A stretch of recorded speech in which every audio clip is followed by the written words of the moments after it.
Hello મિત્રો, good morning બધાને. હર હર મહાદેવ. અને અત્યારે હું નીકળી રહ્યો છું ગોડાઉને જવા માટે. અને આજના વ્લોગમાં તમારે મને બધાને રિવ્યૂ આપવાના છે કોમેન્ટ સેક્શનમાં કે અત્યારે મારે ગુજરાતીમાં વ્લોગ બનાવવા કે હિન્દીમાં. તમને કયો વ્લોગ ગમે છે, હિન્દીમાં કે ગુજરાતીમાં, એ તમારે રિવ્યૂ આપવાના છે મને કોમેન્ટ સેક્શનમાં. તો હું નીકળું છું ગોડાઉને જવા માટે અત્યારે.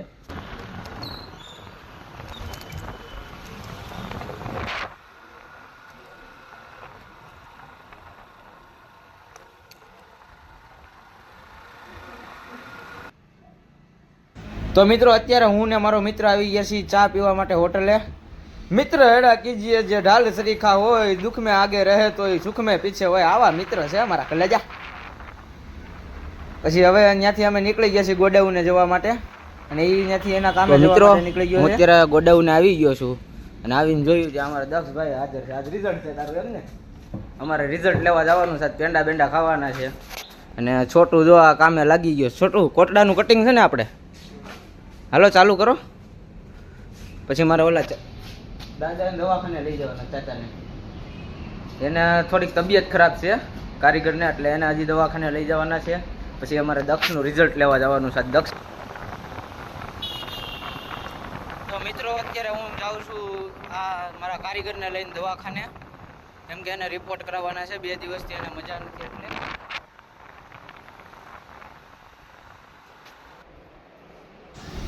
તો મિત્રો અત્યારે અમે આવી ગયા છીએ ડોક્ટર કેતન ડી અકબરી પાસે. જગતનાકા એનું ક્લિનિક છે ત્યાં.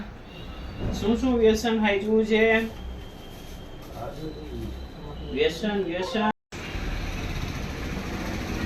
તો મિત્રો અમે દવા લઈ આવ્યા છીએ કેશુ માટે. આ દવા રહી ને હવે કેશુને આઈસ્ક્રીમ ખાવાનું કીધું છે. તો આઈસ્ક્રીમ ખાવું છે ને હવે? તો આઈસ્ક્રીમ લેતો આવું, પછી દવા પી લઈ. રેડી? તો મિત્રો અત્યારે હું મારા કારીગરને દવાખાને લઈને ગયો હતો. તો ત્યાંથી ડૉક્ટરે એવું કીધું છે કે એમનું જે વ્યસન છે એ એમની પાચન શક્તિમાં અસર કરે છે. એટલા માટે અત્યારે કોઈ પણ વસ્તુ એ ખાઈ નહીં શકે. અત્યારે એને ખાલી ઓનલી ફોર આઈસ્ક્રીમ જ ખવડાવવાનું છે.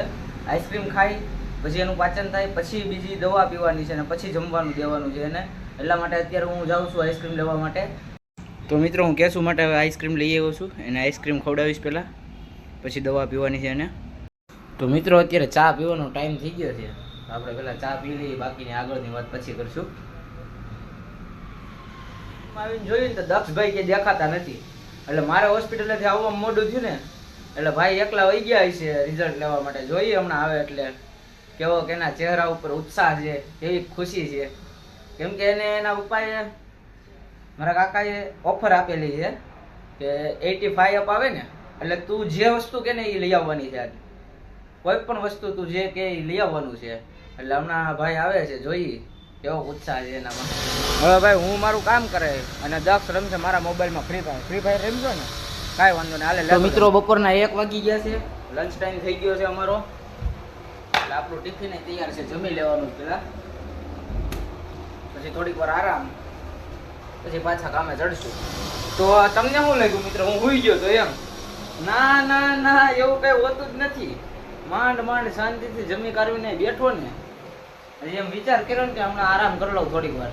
ત્યાં કસ્ટમર આવી ગયા. 3 વાગ્યા લગન ડીલ આવી ગઈ. તો હવે હું મારા કામે લાગુ છું પાછો.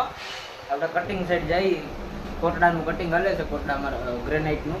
તો અહીંયા પાછો કટિંગ બટિંગમાં છોટું પાસે આટો મારી. તો મિત્રો આ કોટડા ગ્રેનાઇટના 3 ઓર્ડર હતા. એક આ છે, એક આ ઓર્ડર છે, એક છોટું બેઠો એની પાછળ પટ્ટી કાપેલી છે. એ 3 કોટડા ગ્રેનાઇટના ઓર્ડર હતા. એ 3 પૂરા થઈ ગયા, બધું કામ પતી ગયું. તો હું વાત છે, તો આજનું કામ બધું પૂરું એમ ને? અને કાલ તો પછી રજા છે આપણે અમાસની. કાલ રજા છે ને, અમાસ છે ને કાલ રજા છે. હા કાલ અમાસ નથી કા? સોરી કાંઈ વાંધો નહીં. હાલો અત્યારે તો પૂરું થઈ ગયું ને કામ. અત્યારે વરસાદ આવે છે એટલે કોઈ બહાર જઈ શકે એમ છે નહીં. બધા બેઠા છીએ અહીંયા, છોટું બેઠો છે. તો મિત્રો અચાનક જ વરસાદ બહુ વધી ગયો છે, જોઈ શકો છો તમે.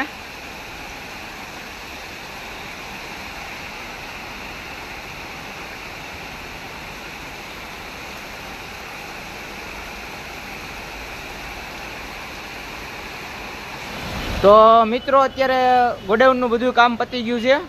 ઓફિસને તાળું લાગી ગયું છે.